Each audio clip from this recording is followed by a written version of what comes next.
Evening. I'd like to welcome you and call to order the June 27th, 2017 Port Orchard City Council regular meeting. Please stand and join me in the Pledge of Allegiance. I pledge allegiance to the flag of the United States of America and to the republic for which it stands, one nation, under God, indivisible, with liberty and justice for all. Well, we have a huge agenda tonight with a lot of exciting things on it, so we should get started. Are there any proposed amendments to tonight's agenda? Mr. Mayor, I'd like to add an item. It's approval of 2 fence repairs within the city, and we have to address them since we don't have a line item in the budget for fence repairs. So we could put that on to the business agenda. So it'd be item O, fence repairs. Is there a second to add that to our agenda this evening? I second that. Councilmember Donlin seconds that. Further discussion of adding that to the agenda? Hearing none, all in favor of adding that agenda, say aye. Aye. Any opposed? Hearing none, it's been added as item O to our agenda. Any other amendments proposed for this evening or additions? Hearing none, I'll call for a motion. Mr. Mayor, I move to approve the agenda as amended. Second it. Motion second to approve the agenda as amended. Any discussion of the agenda? Hearing none, all in favor of approving the agenda as amended, say aye. Aye. Aye. Hearing none, the agenda is approved. We are to our first citizen comment period, which is for any item on the agenda. Do you have something for us, Mr. Murphy? May not. Called you out. Yeah. So I'm Matt Murphy with the Port Orchard Chamber of Commerce, and I'm here to speak today on a couple things. One is actually not on the agenda, so I won't talk about that. Sorry. But I want to talk about the sign code, and I was served on the advisory committee for the sign code. We spent weeks, months, I think it was September or so is when we started that process. While it wasn't necessarily fun, I can say that it was time well spent because it was an education process for me and for everybody else that sat on that committee. A lot of time and consideration went into drafting that new sign code.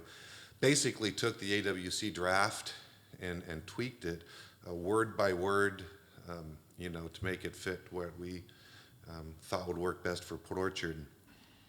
And that's what with a few additional tweaks that have been made since the AWC made some tweaks of their own. That's what you have before you, and I'm encouraged at the thought that you guys will be accepting most of the sign code as it is presented. I'm a little disappointed that the feather sign has proved to be so controversial. When taken as a whole, along with A-board signs and things like that, if you got a bicyclist that's texting and they run into a feather sign or an A-board sign, that's kind of what they get for not paying attention. So, when we start talking about setting it back from the road and things like that, on the feather signs, the dimensions are defined, how they can, the number of feather signs allowed is defined based upon the size of the property. I'm disappointed that it's something that you guys, I believe you intend to send back to committee to hash back out again. The changes that you guys have talked about, the additional recommendations for maybe a site plan or landscaping plan and things like that is going to cause additional burden on the part of, the community development to take a look at those, and then they get to figure out whether or not that's too crowded, too close together, doesn't look right. I think it still needs to be a little bit more black and white. Feather signs are an affordable marketing tool to help businesses succeed. Just yesterday, I followed a thread on Facebook. Mr. Donlin had a brief exchange with a gal who swears to God that there's a conspiracy downtown, that you're all on the take, that you're all given special privileges to the building owners, and you're going to drive every business out of town.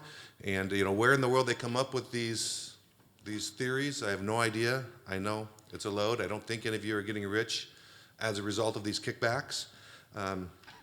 it's almost comical. As much as I want to comment on them, I know better than to comment. I don't think it's, I guess the bottom line is I don't think it's the city's responsibility to make a business a success, to make business successful. I do believe, and I've said this before, I am opposed to any regulations, additional codes that make it difficult, that limit or interfere with a business's ability to succeed. And I think that, what the changes to the code that you guys are proposing, could do that. Does blinking mean I'm over, or does it go solid? Your time is over. I'm out of here. Thank you. All right. Others wishing to comment on items on tonight's agenda? We have a second citizens' comment period at the end for any items not on the agenda, so. All right, I will close the citizen comment period. We are on to our consent agenda. Mr. Mayor, Yes, Mr. Clausen. I move to approve the consent agenda as published. Second by Councilmember Diener. Any discussion of the consent agenda? Okay, hearing none. All in favor of approving the consent agenda as presented, say aye. Aye. Any opposed? Hearing none, the consent agenda is approved. We have no presentations this evening, but we do have a public hearing, and that's brought to us by Mr. Martin this evening. Thank you, Mayor Patonsu, members of the Port Orchard City Council, and distinguished guests. On June 13th, 2017, the council passed resolution number 3717, setting a public hearing on June 27th on an ordinance repealing ordinance 2016 and confirming the city's assumption of the rights, powers, functions, and obligations of the Port Orchard Transportation Benefit District. On June 14th, 2016, the council adopted ordinance 1016 to absorb the TBD and assume its rights, powers, functions, and obligations as provided by state statute. Because city staff held the mistaken belief that ordinance 1016 had been adopted in error, the city council was presented an ordinance repealing ordinance 1016 in its entirety as a duplicative ordinance. City staff has now reached the conclusion that it was a mistake to adopt ordinance 2016 repealing ordinance 1016, as the assumption of the TBD by the city was appropriately accomplished by the ordinance 1016. This hearing is a procedural step towards adopting an ordinance that corrects the error. Following the conclusion of the public hearing, the council may pass an ordinance declaring its determination that it's in the best interest and welfare of the public for the city to repeal ordinance 2016 and confirm its assumption of the rights, powers, functions, and obligations of the TBD. Thank you. This time I'll open the public hearing. Is anybody wishing to testify this evening on the assumption rights of the Transportation Benefit District? Going once. Mr. Tregeser, you have any comment on that? No? Nothing meaningful? All right. I will at this time close the public hearing on the assumption of those rights. Okay, we're on to our business items. We're to 7A, which is the adoption of an ordinance repealing ordinance number 2016, assuming the Transportation Benefit District. Mr. Martin, back at you. Actually, I'll be taking this one tonight. Will you? Okay. Thank you. Good evening, Council, Mayor. On December 8th, 2015, the City Council adopted ordinance number 02715, establishing a Transportation Benefit District, for which the City Council acted as the governing board. Thereafter, understanding that the TBD may be considered to be a separate entity when created, rather than one in which the City Council had absorbed the TBD and assumed all of its rights, powers, functions, and obligations, the City Council determined that it was necessary to hold a public hearing and potentially pass an ordinance to absorb the TBD. Pursuant to the provisions of Chapter 3674 RCW, the Council adopted Resolution 5216, declaring its intent to conduct a public hearing at its regular council meeting on June 14th, 2016. To consider the city's proposed assumption of all rights, powers, functions, and obligations of TBD, and at the June 14th, 2016 meeting, the council conducted the public hearing, allowing all persons interested in the city's proposed assumption of the TBD the opportunity to be heard.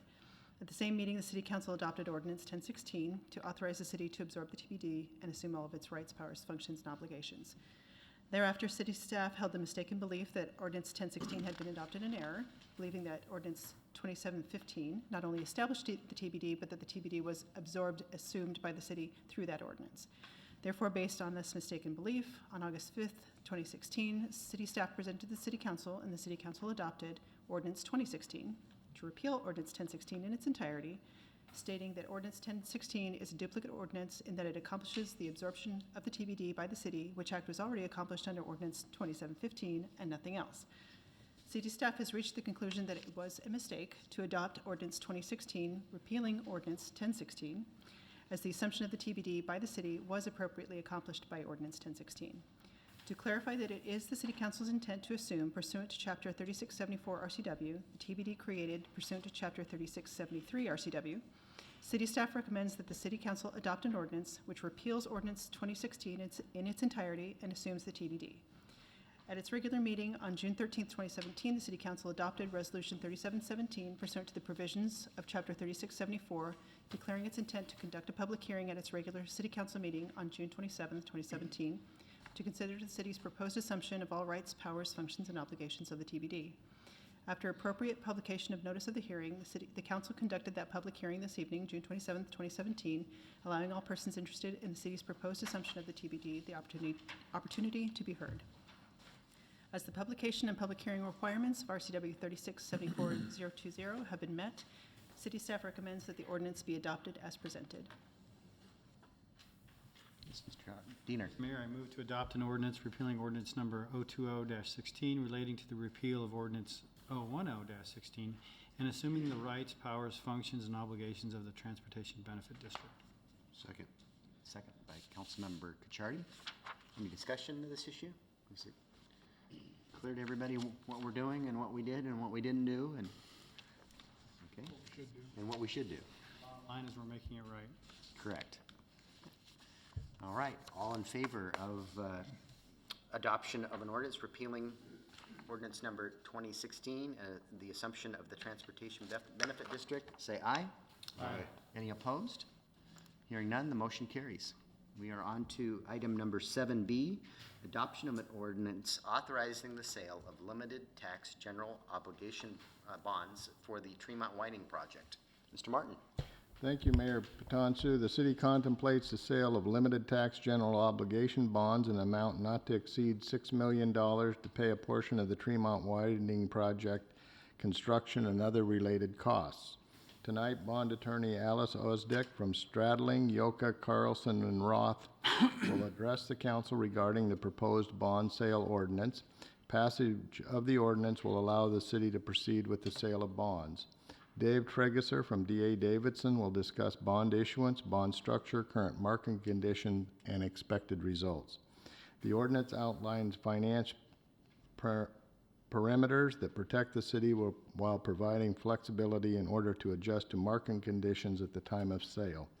The current issuance calendar is included in your packet. Currently, proceeds of the bonds are expected to be received in August. So tonight I'd like to introduce Dave Tregeser from D.A. Davidson, and he will likewise then introduce Alice this evening. Thank you. Thank you, Treasurer Martin.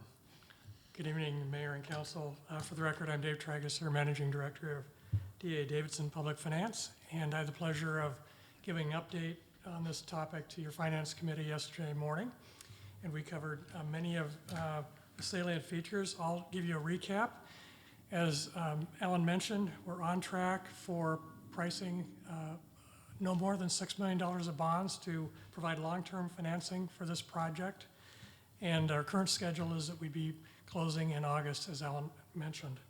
The current bond market is very strong. Interest rates are low. We're looking at either a 15 or 20-year financing, preferably a 15-year financing. And in today's market, the estimated cost is a little less than 3%. The interest rate won't be finalized until bonds are priced, but we are going down two parallel paths to price the bonds, provide the lowest net borrowing cost. We're looking at a public offering of the bonds, but also a direct placement of those bonds. If we decide on a direct placement, which is typical for smaller bond issues, and that market has gained a lot in the last few years, we'll be able to close the bond issue a little sooner. If we do a public offering, we'll be going down the traditional path of preparing a disclosure document, which we pretty much already have drafted, and then talking with the rating agency, and then pricing bonds. As I mentioned, the bond market is strong. The delegation ordinance before you is typical for a standard one of this size. There's parameters in there that limit the maximum par amount to $6 million. The borrowing costs can be no more than 4.5%, among other things.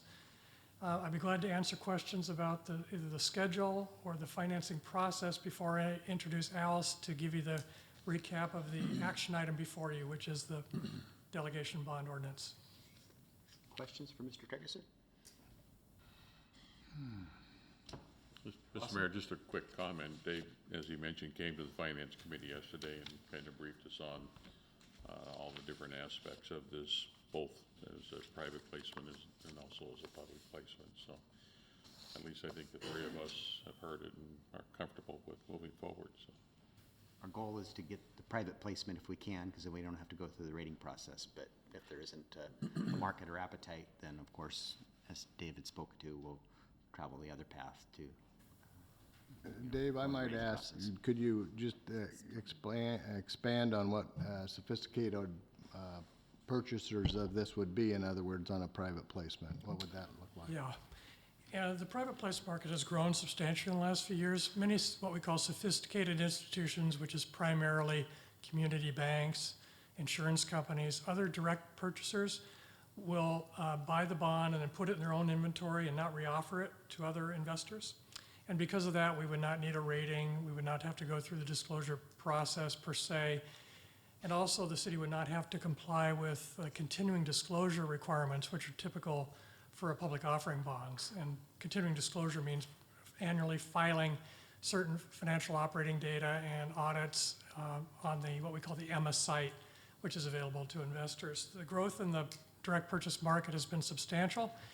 You're actually kind of on the edge of that market, not because of the size of your issue. Your issue is fairly small in our market, because of the 15-year is typically the farthest that these direct purchasers will really go out and invest for. So we think that there is a market. It will just depend on how hungry these folks are when they provide the responses to our request for proposals, for requests for indicative rates, which we hope to be on the market in the next day or two. Any questions? Okay, thank you, Yeah, Mr. Tregeser. no, I Yeah, do have a question. Mr. Dahlman. Can you tell me why there is a difference between the two different offerings, the public and the private? They're just different processes. Under a public offering, D.A. Davidson would act as underwriter, and we offer the bonds to investors all over the country during a public offering process. It's an order period where we select, or we've already sent out the rating report, we've already sent out the disclosure information, and then investors come back to us and put in orders for the bonds during that process. And that's a very public, open process. And during a direct purchase, we do a request for proposal, and so it is a competitive process. We select somebody, and if we believe that their proposal is more than aggressive net cost, lower cost than a public offering, then we negotiate one-on-one with that financial institution for all the final terms, and that singular financial institution would buy all the bonds and agree to hold it in their inventory for the life of the bonds, unless they reoffered it to a similar sophisticated investor. Okay, thank you. Other questions? Okay, thank you, Mr. Alice Tregeser. Ostick. Good evening, everyone. For the record, my name is Alice Ostick. I'm with Stradling, Yucca, Carlson, and Roth. Happy to serve as the city's bond counsel. Last visited with you a couple months ago when we talked through generally the process of borrowing bonds, to remind everyone, since the city has not borrowed through the bond market in quite a while. So what we've put together here is an ordinance for your consideration that will authorize the issuance of the limited tax general obligation bonds, which will be a general obligation of the city payable from tax revenues within all of the limitations that otherwise apply. And Alan has previously presented to you the plan for actually making that cash flow work. And so this would authorize the issuance of those bonds. It would authorize their sale to either purchasers, as Dave was saying, through an underwritten process, so the bonds would then be distributed out, or through the direct placement with a single sophisticated financial institution as the investor. So both of those are authorized under here, and all of those key decision points are delegated through this ordinance to the treasurer to make the decisions on what is best for the city based on obtaining the lowest true interest cost for the city. If you will turn to the Exhibit A to your ordinance, you will see the parameters that you, the city council, are placing on this issuance, including the maximum par amount of $6 million.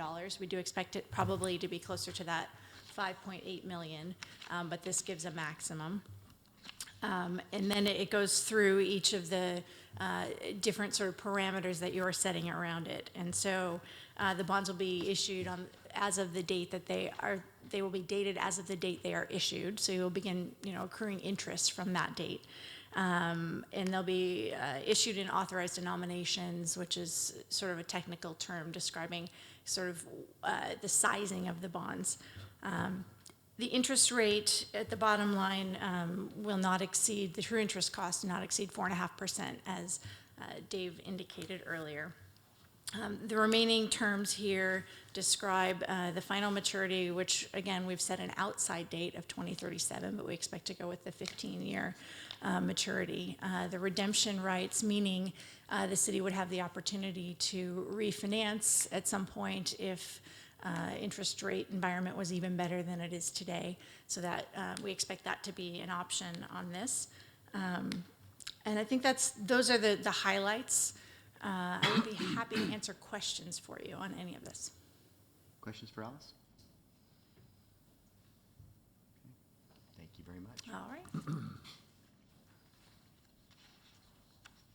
Someone wish to make a motion or ask questions? Sure, I will. Mr. Mayor, I move to adopt an ordinance relating to contracting indebtedness, providing for the issuance, sale, and delivery of not to exceed $6 million aggregate principal amount of limited tax general obligation bonds for the purpose of providing funds necessary to carry out the Tremont widening project. Second it.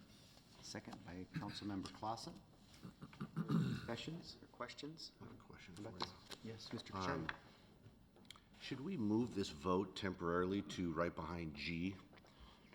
Just so we know we have an approved contract for this project, perhaps before voting on the issuance of bonds? Is it, just from a procedural standpoint, would that make more sense to have those discussions and then come back to vote on the issuance of the bonds once we know that we have an agreed upon need?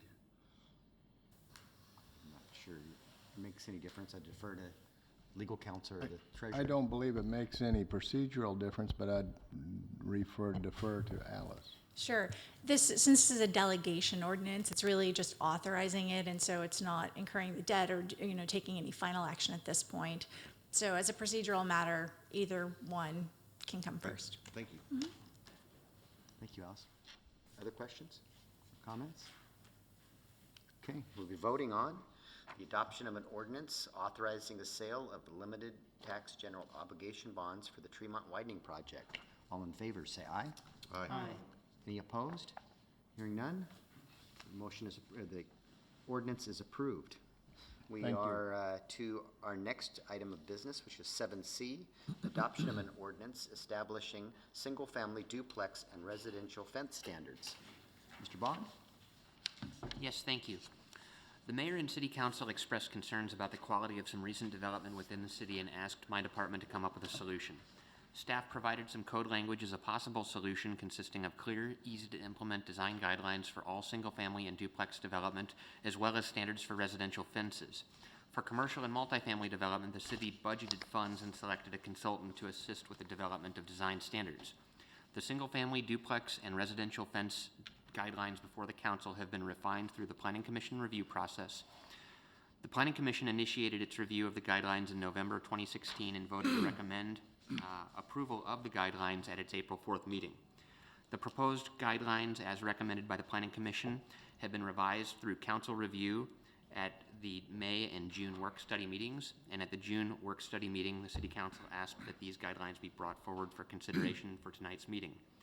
It is proposed that these guidelines will take effect on September 1st, 2017, to allow builders who are already in the design process some time to complete and submit their existing plans, and so that the city can give builders additional notice of the code adoption and time to adapt to the new guidelines. The staff recommendation is to approve an ordinance establishing single-family design standards. Thank you. Questions or comments? Hopefully a motion. Mr. Clausen? On the floor, Mr. Mayor, I move to adopt an ordinance establishing single-family duplex and residential fence guidelines as presented. Second. Motion and a second. Discussion? Member Dom, or Diener? On page 12, right below figure 13, and you may have already answered this, Nick, but it says approved columns or posts may exceed the height of the fence by 1 foot and must meet all permit and setback requirements. And I think I asked at one time, what setback requirements would we be referring to there? And you may have answered, and I think I may have forgotten. I think there's a couple things. There's site triangle issues. Okay. If the fence requires a building permit because of its height, then the building code standards apply, which include setbacks. And so as long as you're under that threshold, you don't have to comply with the setbacks. Okay, so as applicable, okay. And then just for what it's worth, I think that should be section D, and the section before it is section C, so just a couple scriveners. Oh, thank you. And then I'd like to just say that on the balance, it looks like we received 2 public comments on this. And I think Nick did a good job, and staff and the Planning Commission and the Land Use Committee did a good job in trying to balance these competing interests. And I'm not sure that it's going to make everybody happy, but I think on the whole, it is a good, positive step forward. And I also think it's one of those things that we won't know how it turns out until it's underway for a little while, and we may want to come back and tweak it as we see fit. Good job.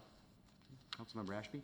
Yes, I appreciate very much the reason for the design codes. I understand what we're trying to accomplish.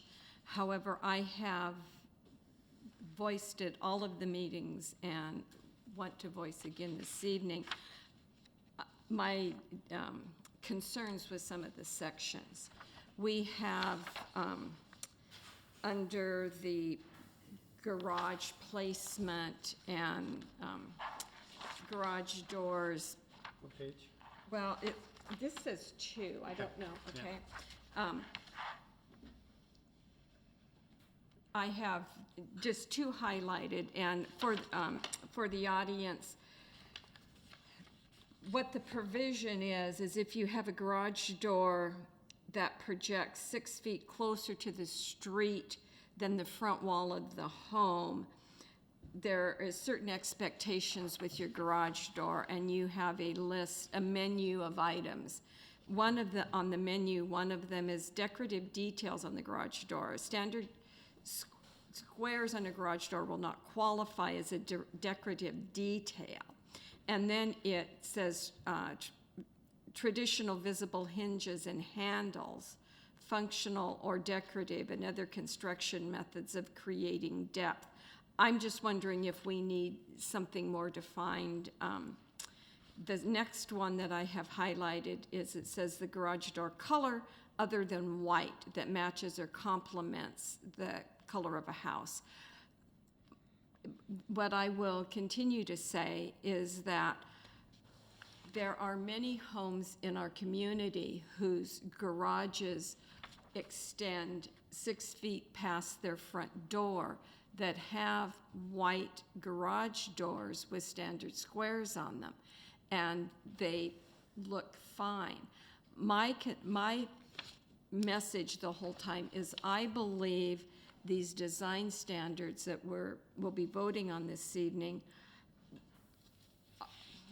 work for our smaller lots, but not our regular city lots. There are building lots available in my neighborhood that I think these are a little prohibitive for. I go on to the, which would be page 5, under the facade transparency. And it says, building facades visible from a public street shall employ techniques to recess or project individual windows above the ground floor at least 2 inches, yada, yada, yada, with window trim at least 3.5 inches in width that features color that contrasts the base building color. And I just have problems with us telling people what color to paint the trim around their windows. My home has no trim on its windows.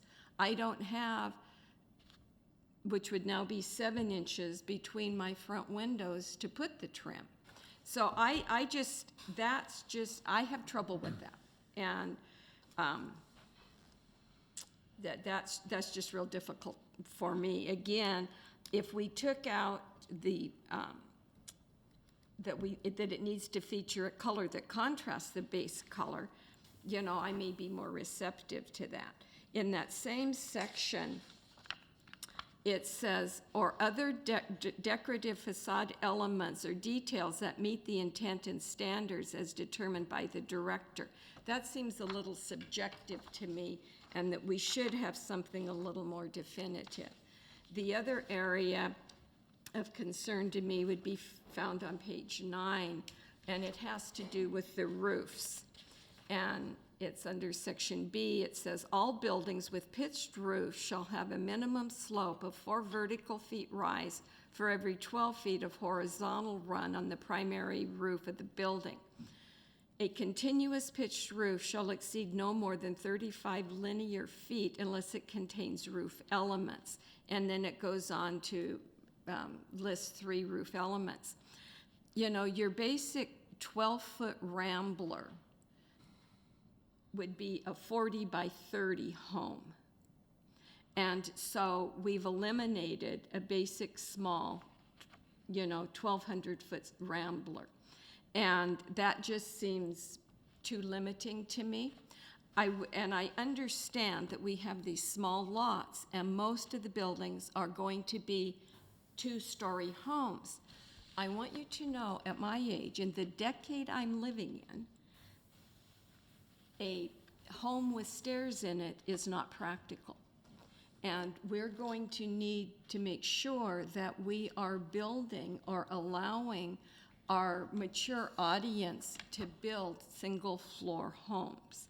So those are my basic concerns. I would be more inclined to be supportive of the ordinance if it were limited to small lots. And I'm not sure what the definition of small lot would be, 7,000 square feet, 6,000, I'm not sure. We have in our sign code, which we're all aware of, in the sign code, we distinguish between home businesses and their signage if their home is on 2 acres, or if it's less than 2 acres. There's different sign codes for that. So it would not be uncommon for us to have different regulations based on size of lot. Okay. Other comments or questions?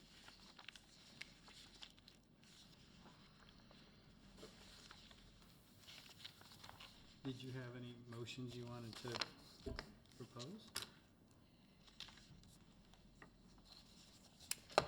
Well, I would be glad to make a motion to have an amendment specifically that I forgot one of my concerns. I would make a motion that under figure 6 or 4 architectural details, it's on page 6, that we remove the bullet of distinctive paint schemes unless we're going to so define distinctive paint schemes.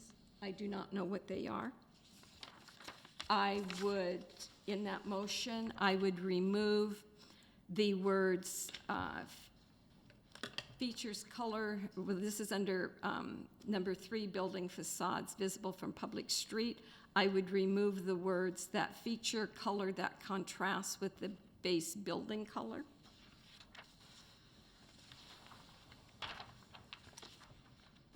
And under section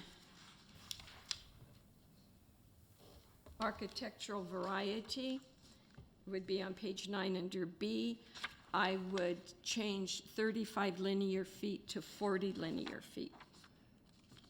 I would also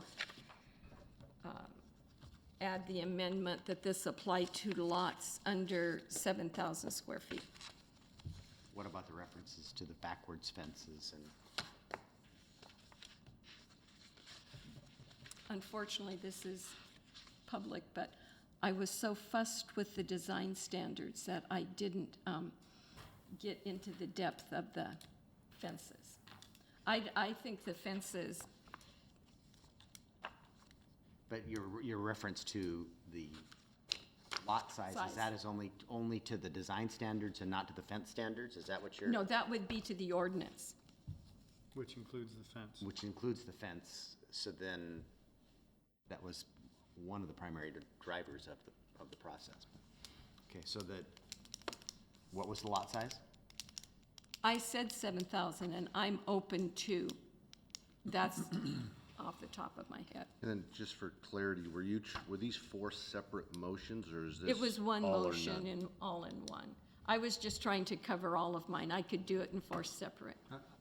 I'd like it in 4 separate. Right, I would And do maybe we too, could yeah. Okay. start from the And then beginning. we will continue with, Main motion. Okay, so the Yeah. first amended motion I heard from you, or amendment I heard from you, is to remove the distinction for paint scheme. Is that correct? yes, it says it's under architectural detail, and one of the, my motion then is to either remove it or define it. Okay. What's your preference? You're making the motion. Either one. Well, if you're gonna make it define it, you need to define it as part of this, because Okay, then I would remove it. I Okay, so you're asking to remove distinctive paint schemes. Okay. Is there a second to that motion? Well, go ahead. Did you, No, nobody has seconded it. did anybody second that motion? Okay, that amendment fails for a second. Second, I heard, Point of clarity there, on that though, is it's just an additional option. So I think by removing it, we take away an option of somebody. It's saying you could use 3 of these. And so while it's not defined, I mean, I think it's vague enough that it's distinctive, so that's, and sorry, it's okay.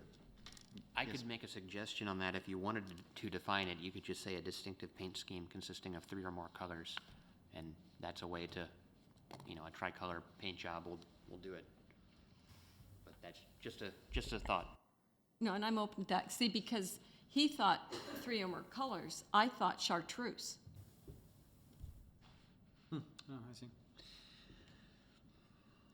okay. So, Do you want to make another motion? No, that's okay. Well, okay, so the second one you had was to remove paint contrast? Yes, Okay, you want to? what page was that? that's under, it's on 5. I don't know if, right. What we're doing on this one is we're requiring the windows to be trimmed, and then we're requiring the trim to be a different color. But we're not requiring them to be trimmed. That's an option for No. certain types of windows. No. That's not, if the building facades visible from the public street shall employ techniques to recess or project individual windows above the ground floor at least 2 inches from the facade, or incorporate window trim at least 3.5 inches in width that features color that contrasts with the base building color. So right there's 2 options, and then it talks about exceptions with a menu below that. Correct. So it's a menu option. So there is an alternative. You don't have to do it, but Right. it's one of the alternatives. Right. So there's a motion to remove the, could you restate the motion? My motion was to remove the words "that features colors that contrast with the base building color." Okay. Is there a second? Okay, the amendment fails for a lack of a second. A third one I heard was to take the front footage from 35 feet to 40 feet, is that, Correct. or did On I the have it roofs. backwards, or is it 40 feet? 35 to 40? 35 5 to to 40 feet. That's on Okay. page 9. Yeah. And I'd like to hear if Nick Okay, has. so- Why don't we, okay, well, do you want to hear from staff first? Well, let's get a second so we have it on the floor. Okay, so is there a motion to change the front footage from 35 to 40 feet? Is that, did I capture that correctly? That's the roof line. The roof Yes. line? Roof line. That is the motion. I'll second it. Okay, we have a second from Councilmember Clausen. Under discussion, you had a question for Mr. Bond? Does that present any concerns or issues for you? I don't think it's a significant concern. I think that, you know, the house that you described of 30 by 40, I think is where I spent my childhood, and we did have a front porch that was a dormer perpendicular to the roof line on that house, so I don't think it's that difficult to break up something like that, but it does add cost to a house, and so if you want to take it to 40 feet, I don't object to it. Okay. Other questions or comments? Go ahead. Well, just that by saying it can go to 40 feet, it could still go to 35 if they wanted, but we've extended that to 40. We were as I read allowed it. up to 40 feet. So Correct. I'm okay with that. Yeah. Okay. Other comments? So we're voting on an amendment to take the length of the house from 35 to 40. Roof line that roof li- triggers the Yeah, the architecture. roof line from 35 to 40 feet. All in favor of that amendment, say aye. Aye. Any opposed? The amendment passes. The last was to take the overall square footage of the lot and only apply these regulations to lots under 7,000 square feet. Is that correct? Yes, and I'm open to a different number there. Okay, so do you, once you state that as your amendment, then, I just was trying to capture, make sure I had it, so. Well, I thought you did a fine job of Okay, stating it. Yeah. all right, so that is your amendment then? Yeah. Okay, is there a second to that motion? Hearing no second, the amendment fails for lack of second. And you had one other comment you wanted to make on the main motion, you said? Okay. No. All right, so we are through all the amendments, and we're back to the main motion. And I believe we have do we have a motion, or, you know what? No, he had. We did all those amendments, but I don't know that there was ever a, We have to vote on, there wasn't, so who made the motion and the second? Scott. Okay, so long ago I forgot. So we have a motion and a second on the main motion that has been amended to, for the change to 35 to 40 feet. Any further discussion of the main motion? Hearing none, all in favor, say aye. Aye. Aye. Any opposed? No. Okay, so that motion passes 4-1. We are on to our next item on our business agenda, which would be 7D, adoption of an ordinance creating a new chapter of the Port Orchard Municipal Code, Chapter 20.212, dangerous and unfit buildings, dwellings, and structures. Mr. Bond. Thank you. There are buildings and structures in the city that are dangerous or unfit to occupy, which the owners fail or refuse to correct, and which attract crime, contribute to neighborhood deterioration, and pose a danger to the health, safety, and welfare of the occupants and/or the public. The council has decided that the city should expend public funds to abate such buildings and structures and has allocated funds to do so. The city's current dangerous building abatement code, the 1997 Uniform Code for the Abatement of Dangerous Buildings, has not been updated for consistency with court rulings and other laws, nor to conform with the provisions of RCW 3580, which provides the best chance of recovering public funds spent abating dangerous buildings and structures. New regulations conforming to the provisions of 3580 will enable the city to more effectively address such buildings and structures and to recover public funds spent to do so. The council held a public hearing on the draft code language on May 23, 2017.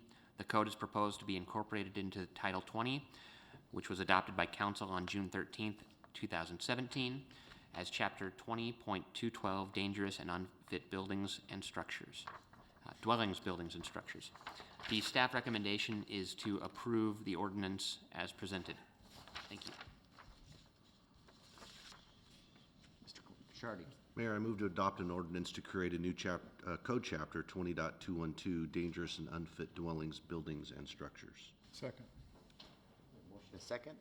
Discussion of this ordinance?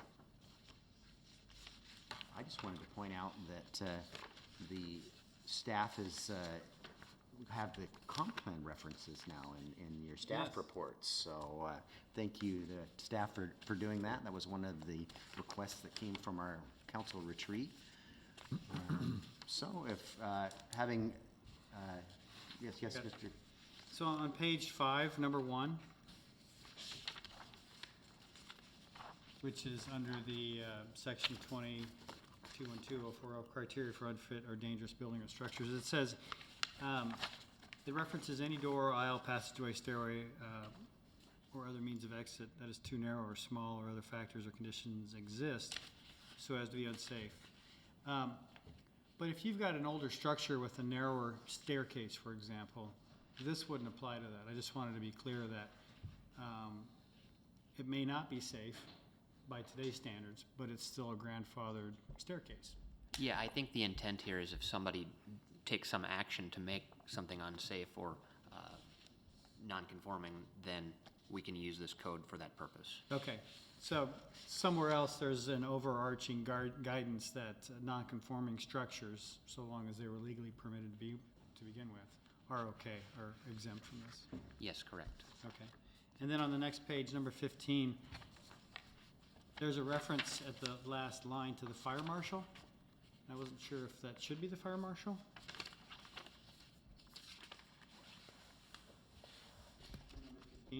Page 6.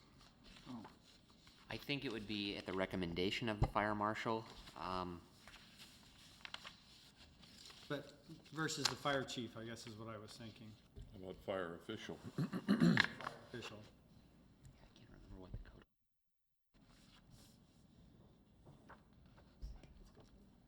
I think we will double check, and we can just correct this to be consistent with our other code language. I think our agreement with South Kitsap Fire uses a fixed term that's defined, and we'll match that. And we have an interlocal agreement with them, and we do have an official term for that official. And I believe they can only make a recommendation because they don't work for us. We take the actual action. Yeah, the fire marshal, as I understand, the fire marshal is with the county, and this would be a fire official or a fire chief. Whatever you need to do to make it consistent. I know it's not the chief, though. It's, Okay. there's, And I also just wanted to say that we spent a fair amount of time looking at this, and with the first bookend, I think we set, which was cost recovery, and then we went from there, and I think we did a pretty good job, and I think kudos goes to staff and Doug for really spearheading that. agree.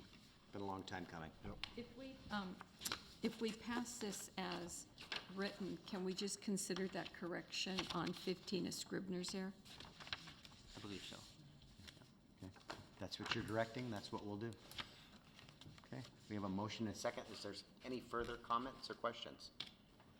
Okay, we'll be voting on the adoption of an ordinance creating a new chapter of the Port Orchard Municipal Code, Chapter 20.212, Dangerous and Unfit Dwellings, Buildings, and Structures.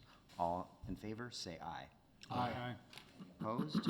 Hearing none, the ordinance is passed. We are to 7F, adoption of an ordinance adopting the sign code. Mr. Bond. Thank you. A new sign code has been prepared for inclusion in Title 20, the new Unified Development Code, which was adopted by the City Council on June 13, 2017, and which will take effect on July 1, 2017. The sign code was developed based on the direction from the city attorney, who advised that a major update to the city's existing sign regulations would be necessary because of a recent legal case, Reed versus the Town of Gilbert, from 2015, in which the U.S. Supreme Court ruled that in most circumstances, local government sign regulations must be content neutral. The Reed case means that local governments may not differentiate regulations for signs based on the sign's content, such as size, but they can have standards for size, location, and length of installation, so long as it doesn't regulate a sign's words. Many of the city's existing regulations likely became unconstitutional and were therefore unenforceable because of this ruling. A number of additional updates have also been included in the draft sign code to address consistency with other city code requirements, to reflect changing technology and sign formats, and to provide more specific guidance and certainty to developers and property owners. The sign code would totally replace the sign regulations that were in Chapter 1665. And as was mentioned in the comments at the beginning of the meeting, we did send out a meeting today. We are scheduling a sign advisory committee meeting to tackle the feather sign issue. It is my hope that by the end of the summer, we will have something before you that you can vote on concerning feather signs. And all in all, the process of developing the sign code, I think it was one of the best that I've been a part of, and thanks to all the committee members who participated, and I look forward to working with them for at least another meeting or two on the feather sign issue. So the staff recommendation is to approve the proposed sign code as presented. Councilmember Donlin. Mr. Mayor, I move to adopt an ordinance adopting the sign code as presented. Second. Motion and a second. I thought there was a lot of adopting going on there, too. I do adopt. So, any further discussion? I just have a question, Okay. if that's okay. Councilmember Ashby, go ahead.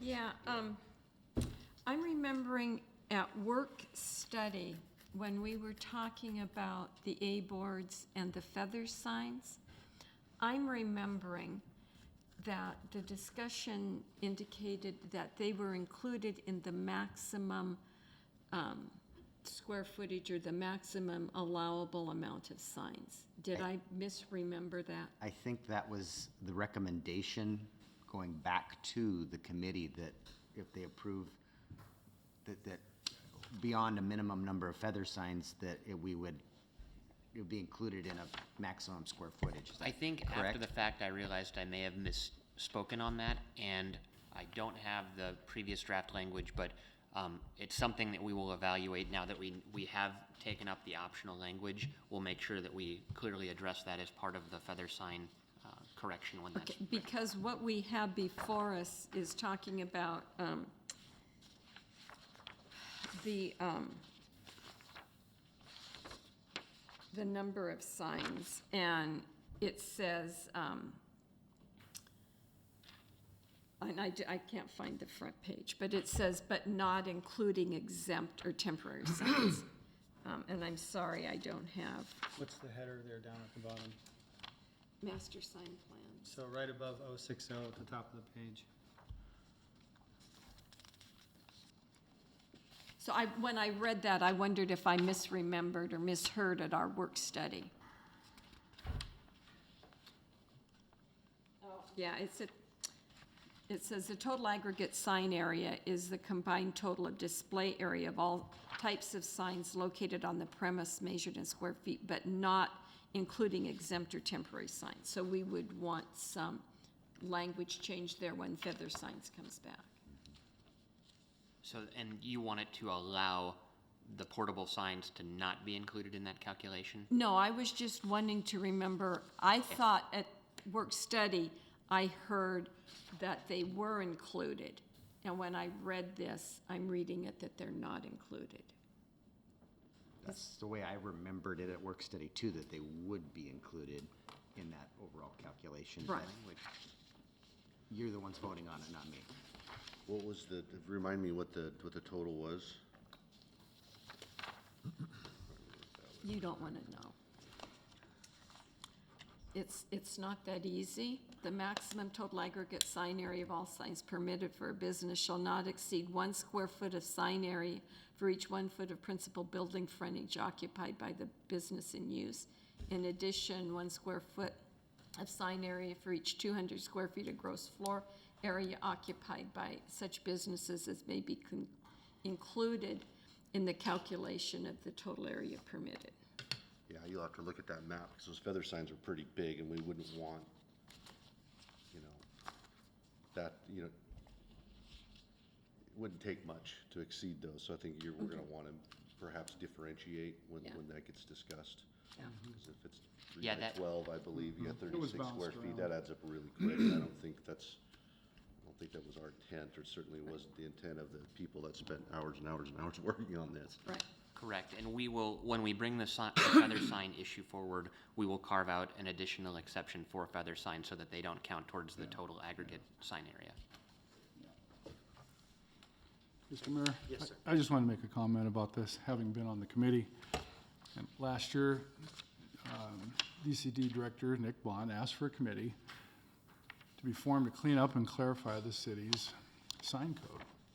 And having been involved in a lot of events personally, I've run head on into this frustrating set of often conflicting rules. And so I volunteered, after all, how tough could it be? We could just identify a few sandwich sign rules and decide which signs should stay and which signs should go. A couple of meetings, we're done. I couldn't have been more wrong. In the first meeting, the complexity of these codes, to me, soon became apparent. I never knew there were so many types of signs. Each had its own set of rules and about size and length and height and setback and size formulas. And if that weren't enough, there were Supreme Court decisions on freedom of speech to be dealt with. In the course of 8 meetings, each type of sign and its set of rules were weighed and discussed from the perspective of business owners, citizens, and those who had to make and enforce the rules. In all the committees I've ever been in agreement with Matt and with Nick, this was one of the most productive I've ever been in. Everything I feel, everybody's perspective was very evenly considered and well-balanced. So I'd like to thank the committee members for the rewarding experience that I went through, and my time was well spent, and theirs, I believe, was too. Jeff White was a business owner and had technical advice because he was in the sign business in the city. So we got it from his perspective, which was extremely valuable. And Matt Carter, business owner. Matt Murphy, the global perspective of all business, Port Orchard. Sue-Ann Martin-Smith was a business owner and Planning Commission perspective. Bobby Stewart, business owner. And Nick Whittleton, past Planning Commissioner in 2016. And then there's the staff. They are the legal and the content filters. And they have to take the suggestions, our suggestions, just words, and they have to grind out a finished product. And this must have been like cleaning out 100 junk drawers. If you've cleaned one out, you know what I'm talking about. Nick Bond is the director, Carrie Sally planner, Jim Fisk planner, and me, I was the referee for both sides. And the result, a well-thought-out, balanced, and vetted code that most will agree is much more clear and easy to deal with. So, thank you. Other comments or questions? Yes, Councilmember Diener. So I've got a couple of things, but first I want to say that I thought the code was well-written, well done, very precise, and it reads well. I think it's also one of those codes that if there's something that we discover later on that's not working for people, we can come back and revisit that. And then I've only got a couple just minor things to talk about. At the end of section 20.132.040 under prohibited signs, it talks about off-site controlled signs. and any sign that is programmed or controlled off-site, which is fine. But when you go to the definition of electronic message center sign, which is near the end, it talks about being programmed by a computer or handheld device from a remote location. And I think elsewhere in the code, it also references being programmed on-site or at the sign. And so I think we've got a definition, potentially have a definition conflict with that.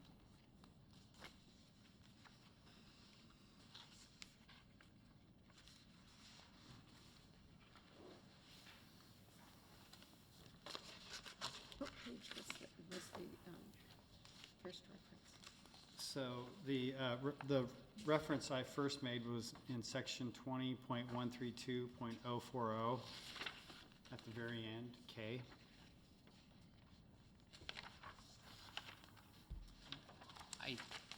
Just looking at that definition, it doesn't state that it is not an on-site handheld or remote device. I think usually they're run from a computer over Wi-Fi or some other type of signal where you are programming it from inside your building to the sign, but you could add the language on-site,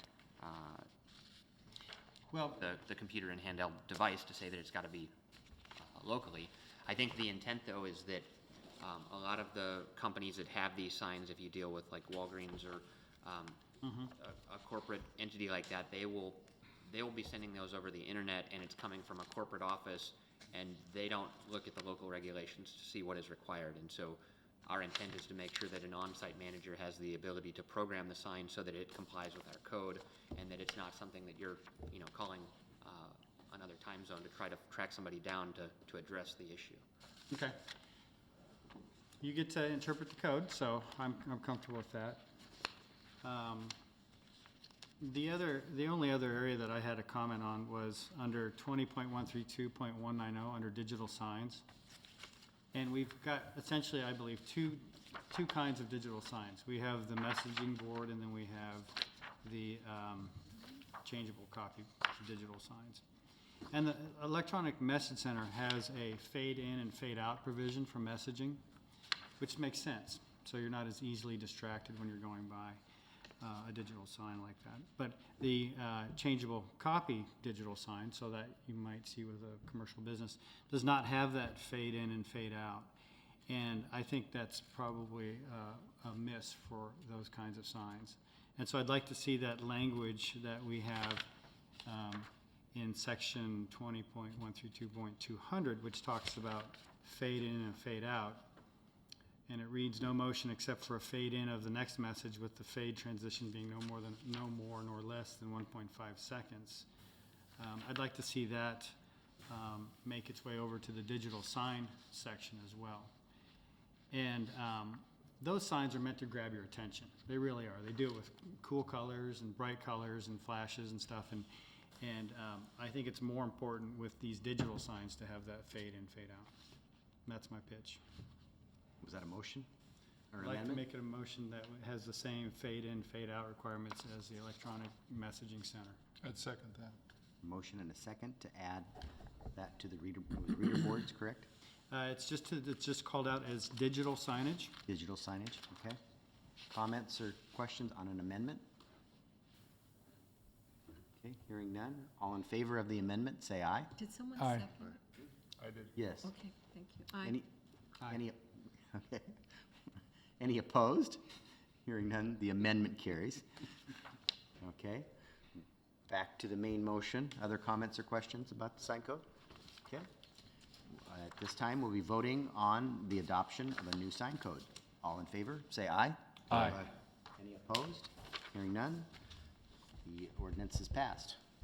We are to 7F, reading of an ordinance amending the 2017-2018 biennial budget to include the Tremont widening project. Mr. Martin. Thank you. Actions involving amendments to the budget take two readings. This is the first reading of an ordinance amending ordinance number 4016, adopting the 2017-2018 biennial budget, subsequently amended by ordinance number 1017 and ordinance number 1317. The public may comment on the amendment following its presentation. The city budget is written to capture revenue and expenses over the fiscal period. During the biennial period, changes to the budget in both revenue and expenditures need to be recognized by budget amendment. This budget amendment was contemplated as part of the 2017-2018 biennial budget process. During the budget writing process, the city had not identified all of its funding sources and was in the process of completing Tremont widening project bid documents. The city successfully identified and secured project funding. The city awarded a construction, or will this evening, a construction improvement contract. The city funding partners provide a Transportation Improvement Board $88 million grant, a Federal Highway Administration $1,744,727 grant, a $2 million LEAP project appropriation within engrossed Senate Bill 5096. The remainder is to be paid from proceeds of a City of Port Orchard Limited Tax General Obligation Bond and from Water Sewer Utility Fund number 401. The amendment provides project revenue and expenditures for the complete project. Budget authority will lapse at the end of 2018, and remaining project revenue expenses will necessarily be budgeted into the 2019-2020 biennial budget. The budget amendment ordinance reflects the following: $8 million grant revenue from Washington State Transportation Improvement Board to Street Capital Funds, Fund number 304, $1,744,727 grant revenue from Federal Indirect Grant, Washington State Department of Transportation, Federal Highways Administration, to Street Capital Projects Fund number 304. $2 million grant revenue from Washington State LEAP project appropriation within engrossed Senate Bill 5096 to Street Capital Projects Fund number 304. $5,800,000 revenue from proceeds of a City of Port Orchard Limited Tax General Obligation Bond to Street Capital Projects Fund number 304. $17,544,727 from the Street Cap Projects Fund number 304 for the Tremont widening construction. $498,245 from Water Sewer Utility Fund number 401 from fund balance. $498,245 from Water Sewer Utility number 401 for sewer improvements during the Tremont widening project. The Council Finance Committee recommends moving ordinance amending the 2017-2018 biennial budgets forward for a second reading. Thank you.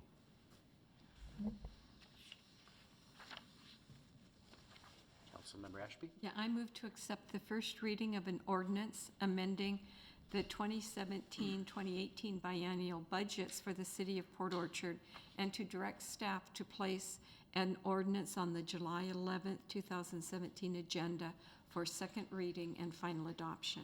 Second it. Motion and a second. Any further discussion of the budget amendment?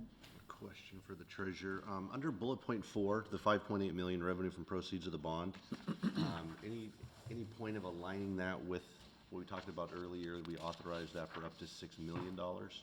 It does. The 5.8 million is the proceeds. Okay. So you may end up selling $6 million worth of bonds to get 5.8 million. Questions or comments? Okay, we'll be voting on the first reading of an ordinance amending the biennial budget and direct staff to place an ordinance on the July 11th meeting agenda. All in favor, say aye. Aye. Aye. Any opposed? Hearing none, motion carries. We are to item G, adoption of a resolution approving a contract with Active Construction, Inc. for the Tremont Widening Project construction phase and documenting procurement. Mr. Dorsey, it's your big moment. Yeah, and I'm glad my wife's here tonight because she knows I like to buy big ticket items, so we're about ready to spend $13.5 million. Okay, thank you, Your Honor, council members. On May 5th and May 12th, 2017, upon receiving approval from both the Washington State Department of Transportation and the state Transportation Improvement Board.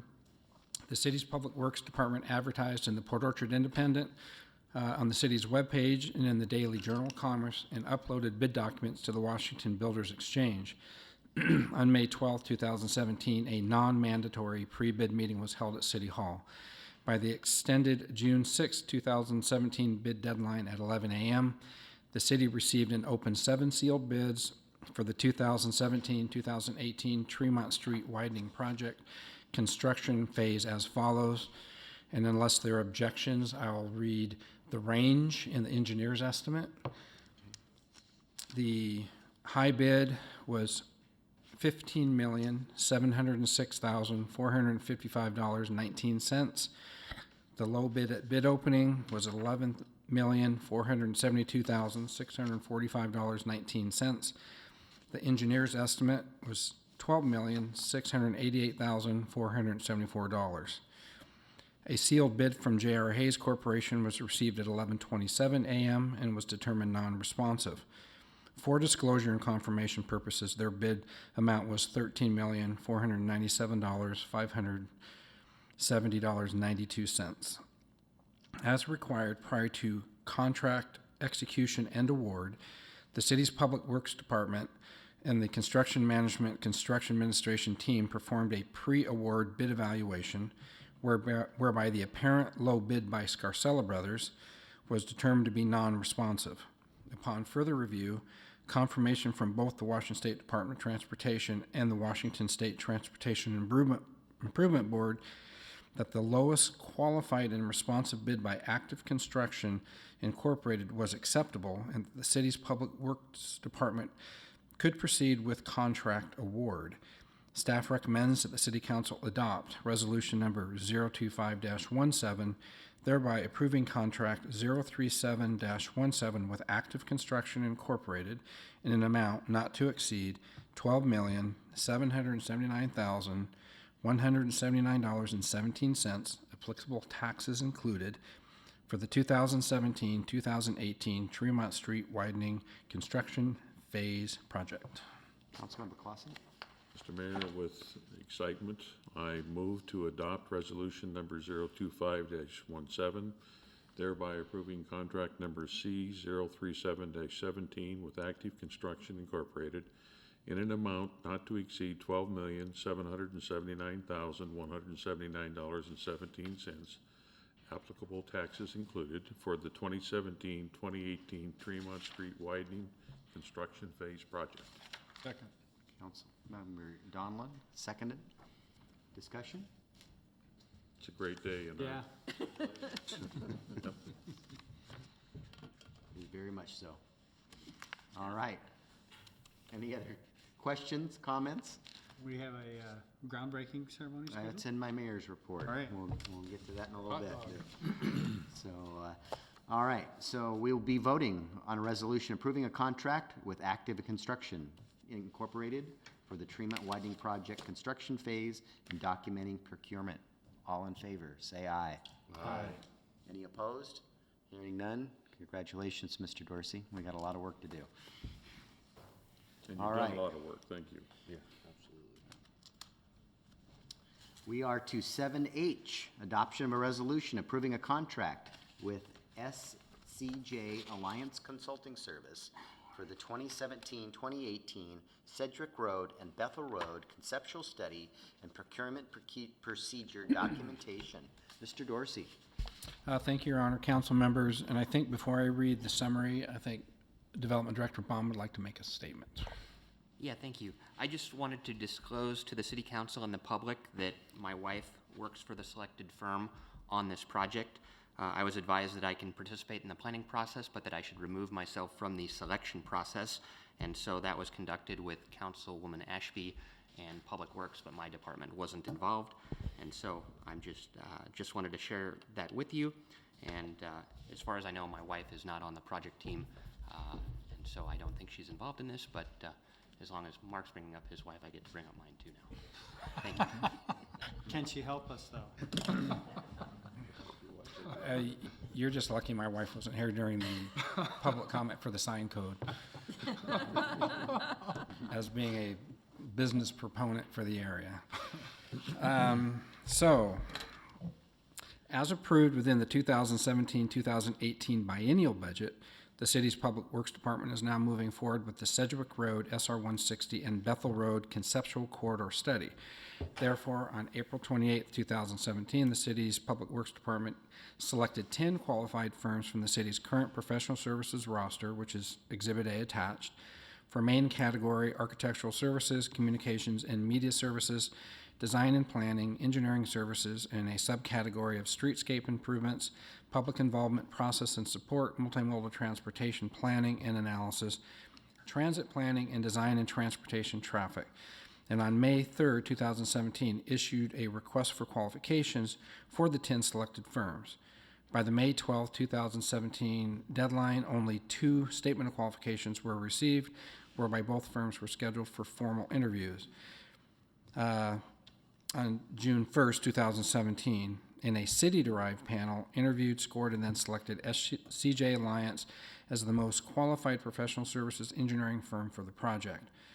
On June 21st, 2017, the city received an acceptable fee proposal from SCJ Alliance Consulting Services in the amount of $147,253 for the 2017-2018 Sedgwick Road SR 160 and Bethel Road Conceptual Corridor Study.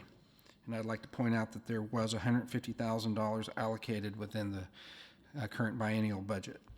Staff recommends that the City Council adopt Resolution 032-17, thereby approving contract number 042-17 with SCJ Alliance Consulting Services in the amount not to exceed $147,253 for the 2017-2018 Sedgwick Road SR 160 and Bethel Road Conceptual Corridor Study, and documenting the professional services procurement procedures pursuant to RCW 39.80. Mr. Mayor, Yes. Go ahead. I'd like to make a motion.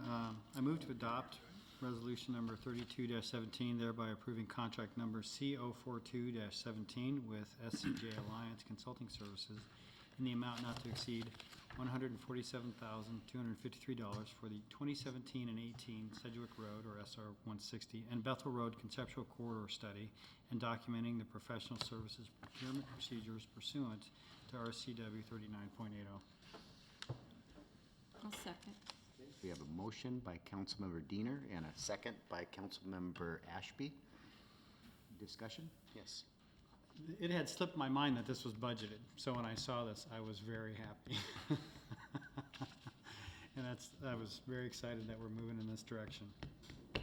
Yes, Councilmember Ashby. Yeah, I wanted to make a couple of comments. One, I was invited to sit in on the interview process with the firms, and both firms that we interviewed were exceptionally qualified and capable. The tipping point for me with the SCJ Alliance Consulting Group was their presentation under their outreach section. They did their public outreach. They were very well qualified and brought in samples of technology they would use for the public outreach. And so that was one reason that I particularly liked them. But that brought another question to my mind. When we did, in 2009, we did a similar study for the Pottery Sydney traffic, okay? And we'll be discussing that a little later this evening. But we had I'm gonna say robust citizens committee work on that traffic plan. So my question to Mark and perhaps Nick, I'm not sure who's gonna head this, is what sort of format are we planning on doing this work? Are we going to have a citizens committee, that shepherds this through? Is it gonna go through land use? How do we actually see this moving forward so that we get council involvement and perhaps citizens involvement from the start? Well, I guess, first off, we would probably suggest, if you would want direct council involvement, maybe we have an initial work study meeting where we have SCJ prepare their suggested process. I do know that there are, and as we discussed at the interview, there are really three main categories of stakeholders. You have the local business, you have the local residents, and then you have the pass-through public. And I believe what they talked about was for the local residents and the local businesses, there would be meetings, just one-on-one meetings with them initially.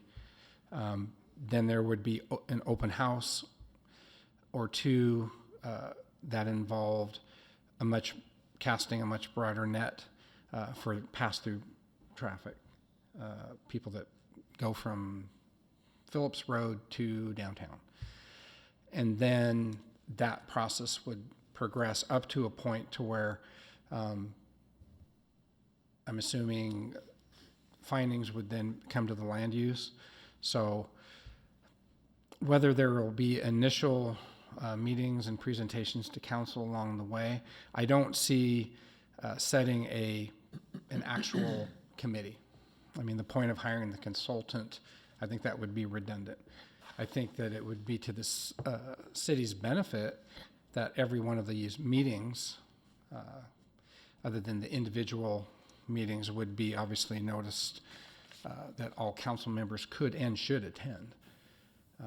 I've been to a number of, like on the 302 study back in my private consultant days, I went to a number of the open houses for that, and there were a number of elected officials there, and they would mingle and provide their comments and listen to comments. So I have no problem having one of the initial tasks be the SCJ Alliance prepare some sort of plan, public outreach plan that they run by council. I think that would be perfectly acceptable.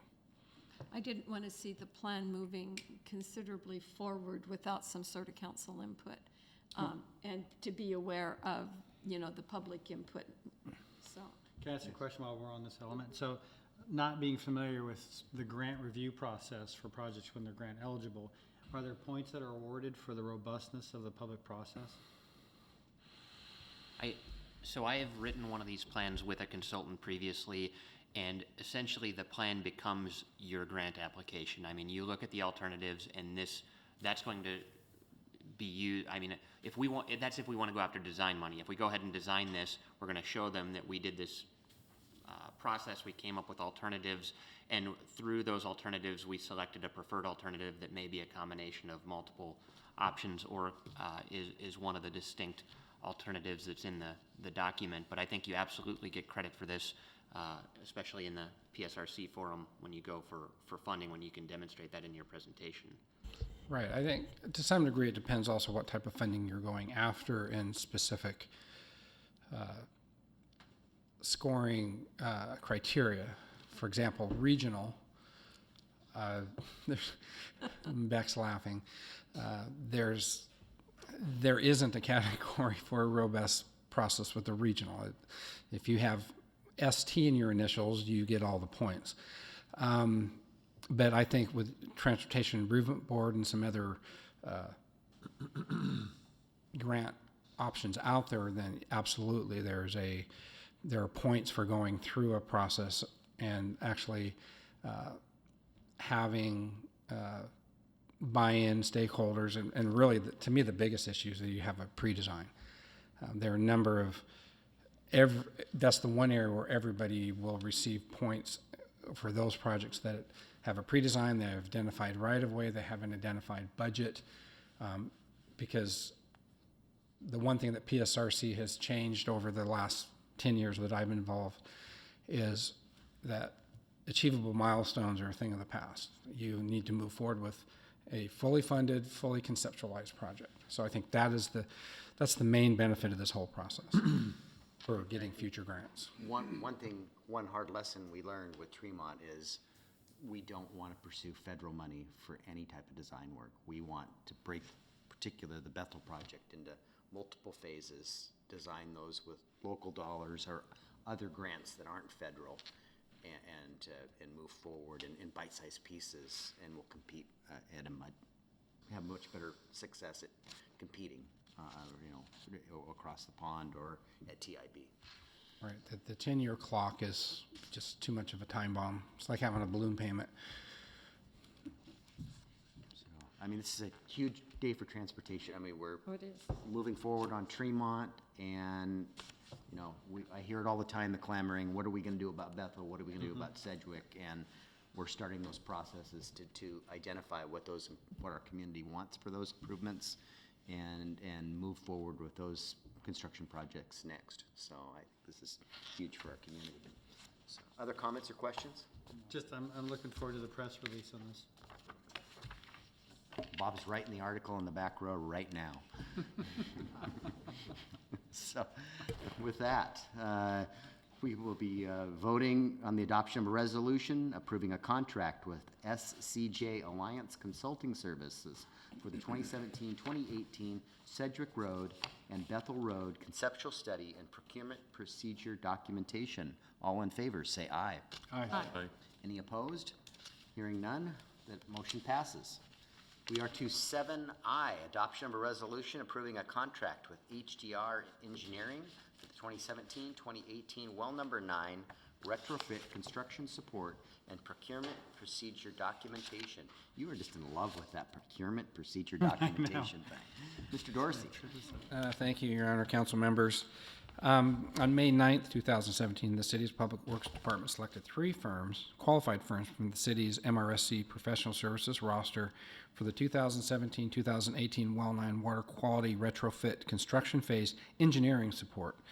On May 10th, 2017, statements of qualifications were reviewed, scored, and ranked, with HDR Engineering being selected as the most qualified professional services engineering firm for this continued project, having been previously selected in 2015 as the most qualified. They were the design engineers on the project. And I kind of qualify that this isn't the construction administration. This is just engineering support as needed. On June 13th, 2017, the city received an acceptable fee proposal from HDR Engineering in the amount of $18,100 for the 2017-2018 Well 9 water quality retrofit construction phase construction engineering support.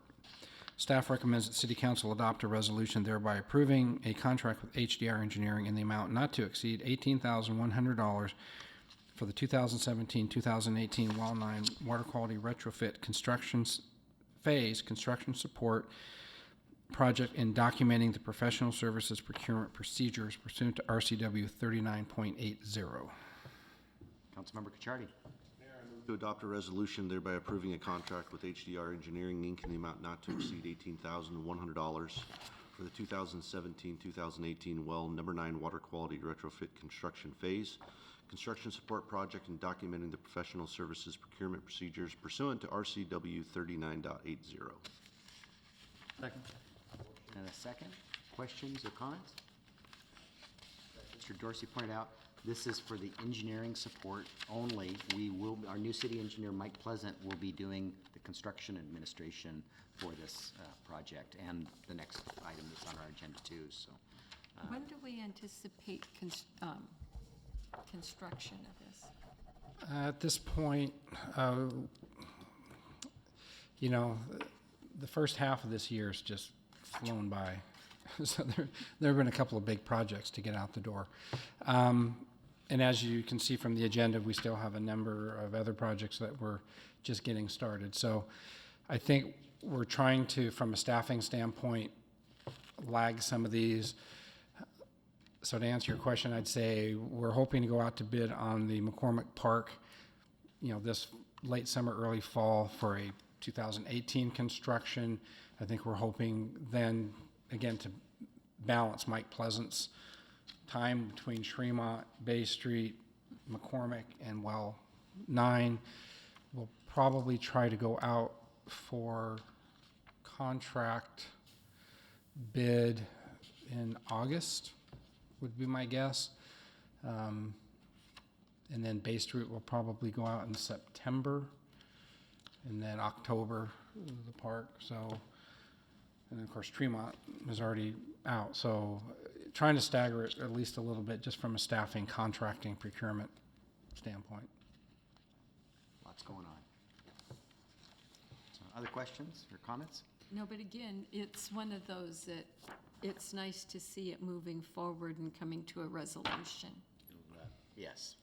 Improve water quality greatly in our town, so. And we are, I did talk to the city attorney earlier today, and we still have the Arizona emissions task that will now be rising to the surface here and get moving on that as a side thing. Okay. With that, we'll be voting on the adoption of a resolution approving a contract with HDR Engineering, Inc. for the 2017-2018 Well Number 9 retrofit construction support and procurement procedure documentation. All in favor, say aye. Aye. Any opposed? Hearing none, the motion carries.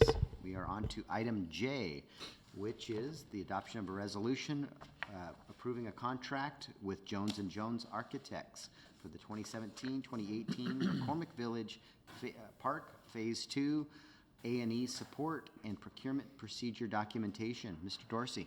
Thank you, Your Honor. On May 10th, 2017, the city's Public Works Department selected 3 qualified firms from the city's current MRC professional services roster for the 2017-2018 McCormick Village Park Phase 2 construction, architectural, and engineering support. On May 11th, 2017, statement of qualifications were reviewed, scored, and ranked, with Jones & Jones Architect being selected as being the most qualified professional engineering, architectural and engineering services for the project, having been selected in 2016 as the most qualified firm for the final design.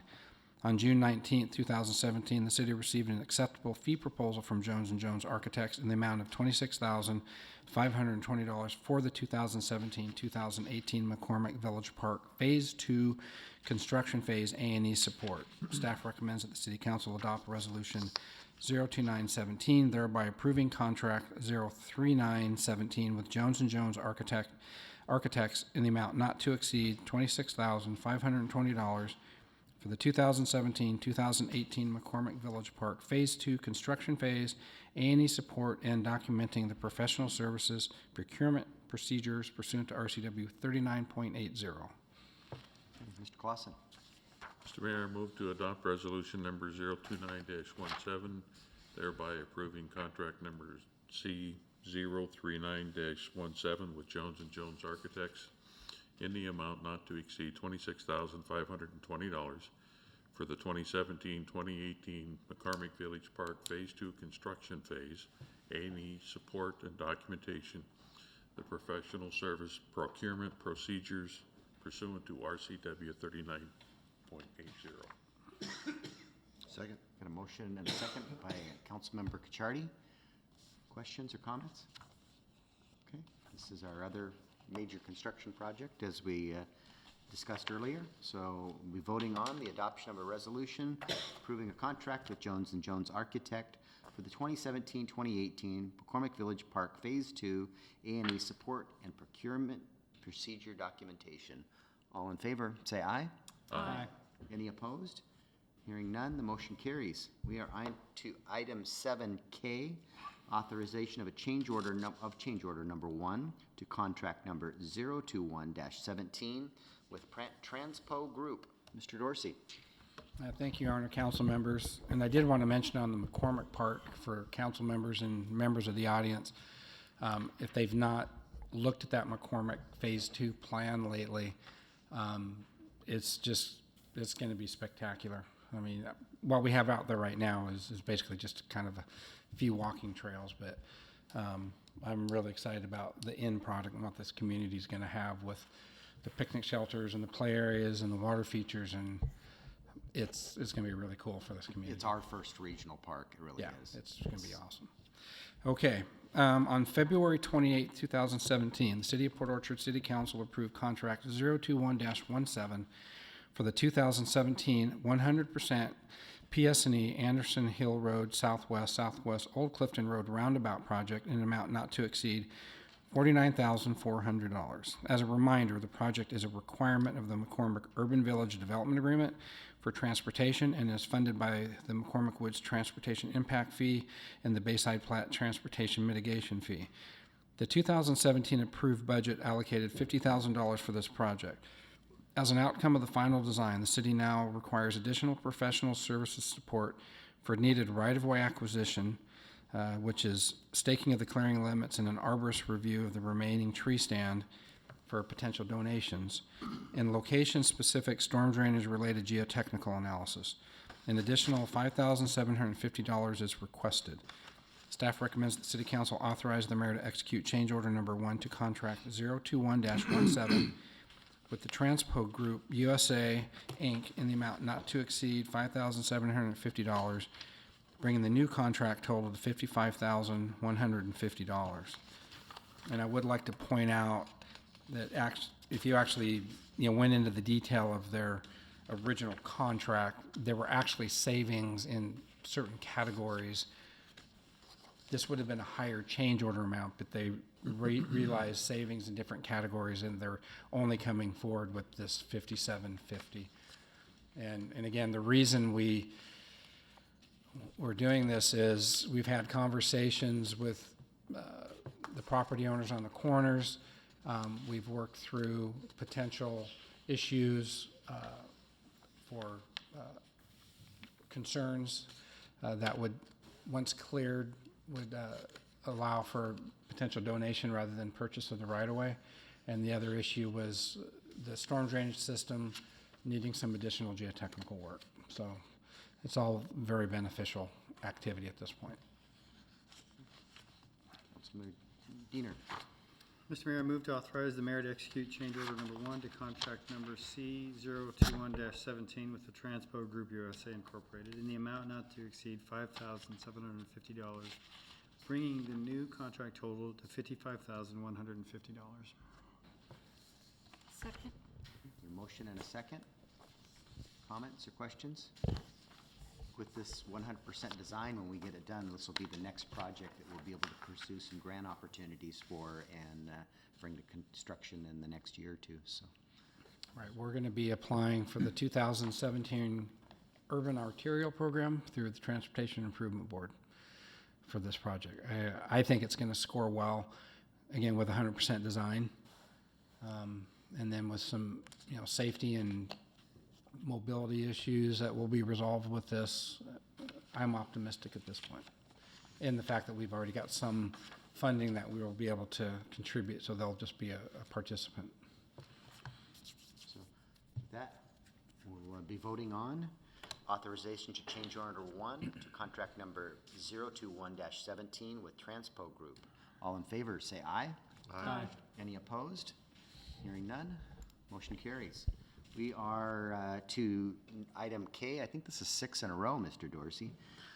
This is authorization to change order, actually it's L. Authorization to change order number 1 to contract number 034-17 with BJC Group for 720 Prospect. Mr. Dorsey. And this will be my Sergeant Schultz portion of the evening. If there are any questions, then I'll defer to the mayor on this. I know nothing. On April 25th, 2017, the Port Orchard City Council approved contract 03417 for the 720 Prospect Street remodel project in the amount of $229,177.95. As a reminder, this project is to relocate the employees of the Department of Community Development as Office Space in City Halls Limited. The approved project budget via budget amendment allocated $180,000 for and the contract was approved with the knowledge that another $50,000 in a budget amendment is needed to fund this project. Throughout the project, unanticipated and unforeseen conditions led to change orders 1 through 5 that were approved by the Public Works Director per Section 7 of the city's procurement policies and procedures, which states that the director can approve change orders that do not exceed 10% of the contract established by the City Council. Nearing completion of the project, one more change order has been deemed necessary but needs council authorization since it will exceed 10% of the contract amount. An additional $9,609.05 is requested, bringing the total contract amount to $254,150.69. Staff recommends that City Council authorize the mayor to execute change order number 6 to contract 03417 with the BJC Group in amount not to exceed $9,609.05, with the contract total to $254,150.69. Councilmember Donlin. Mr. Mayor, I move to authorize the mayor to execute change order number 6 to contract number C034-17 with the BJC Group Incorporated in the amount not to exceed $9,609.05, bringing the contract total to $254,150.69. Second. A motion and a second. Questions? Mr. Dorsey's right. He's been up to his eyes in Tremont. Thomas Hunter has done an exceptional job of managing this process and project, and I may have had my nose over there once or twice. So I did take Beck on a brief tour. I think you're going to be very pleased with the office space that we've got over there, and we're planning that open house over there on, I think, first meeting in August. So I think they'll finish up the contract. Matter of fact, they will finish the contract next week, and staff will start moving in probably the second week in July over there, so after the holidays. So, other questions, comments? Okay, we'll be voting on change order number 1 to contract number 034-17 with BJC Group for the 720 Prospect Office Building. All in favor, say aye. Aye. Any opposed? Hearing none, the motion carries. We are to 7M, a motion to adopt the 2017 Comprehensive Plan Amendment Agenda. Mr. Bond. Yes, pursuant to the Comprehensive Plan Amendment Regulations in Port Orchard Municipal Code Section 1605, the Community Development Director has initiated the process for the 2017 amendments to the Comprehensive Plan. As required by Chapter 1605, the Director has compiled a recommended comprehensive plan amendment agenda based on a preliminary evaluation of the need, urgency, and appropriateness of the suggested amendments, as well as the staff and budget availability to accommodate the public review process. For 2017, all comprehensive plan amendment applications were required to be completed and submitted to the city by 4:30 p.m. on June 15th in order to be considered during this year's process. 3 amendment applications were received by the department. The city initiated a land use map amendment package, a text amendment package, and furthermore, a site-specific package was also submitted by McCormick Woods LLC. The director recommends that all of the amendment applications be included in the 2017 Comprehensive Plan Amendment Agenda, and the amendments as proposed are as follows. The City Land Use Amendment Package, we propose to revise the land use designations and zoning for approximately 236 properties in several areas of the city. A number of these properties were annexed into the city and were given a land use and zoning designation at a lower density than what was previously allowed by the county prior to annexation. The proposed revisions will redesignate these properties for land use and zoning designations that are more consistent with the original county zoning and that will encourage the efficient use of land and development of urban land. Other properties located in the vicinity of Blackjack Creek, which are encumbered by critical areas and buffers, will be redesignated to Greenbelt to more accurately reflect the development potential, value, and feasible uses for these properties. Several areas of other property have also been proposed for redesignation to land use categories that more closely resemble the existing and adjacent development, intended land uses, and site conditions. The next amendment is the City Text Amendment Package. The Public Works Department has updated its 6-year TIP, that's the Transportation Improvement Program, and it will replace the 2017 to 2022 TIP with a new 2018 to 2023 TIP. And those are adopted in Appendix B of the Comprehensive Plan. Also in Appendix B is the Sydney Pottery Corridor Study, and I recently reviewed this document only to realize that when the document was put together, they evaluated 3 different alternatives for the corridor. However, the plan was never finished to actually write that there was a preferred alternative of those 3 alternatives. So we've adopted a report in our comp plan that only presents alternatives without providing any direction. And so at this time, it's not beneficial to have it in the plan. It's not to say that the process won't be helpful as we develop a sub-area plan out there. But in any event, the proposal is to delete that from Appendix B, which is plans adopted by reference. The final amendment has to do with the McCormick Woods, an area known as Planning Area B, and it's just south of the golf course clubhouse and restaurant. And it's a 7-acre site. They want to redesignate 2 acres of it from R8 to commercial, and they are intending to construct a community center, which by itself, a community center can be built under a conditional use permit. However, they also want to operate a coffee kiosk in there, and I think what they intend is similar to what's in the Norm Dix building in Bremerton, where you can go in and get a cup of coffee from a small kiosk, and it's open for community use and meetings. So in any event, they have asked to redesignate that northern 2 acres of that property to commercial. So the staff recommendation is that the council vote to approve the 2017 comp plan amendment agenda as proposed, and a suggested motion to adopt that agenda is provided.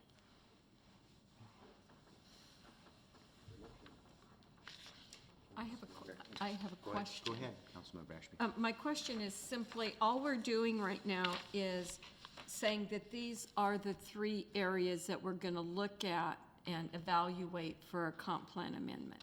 That's correct. You're only providing instructions to the Planning Commission to consider these. Okay, thank you. And Nick, I just want to clarify too, I don't see it called out specifically, but we talked about some parcels there off Retzel Road too. Is that part of That's this? in the first amendment package. There's that's part of the other properties being considered. Fair enough.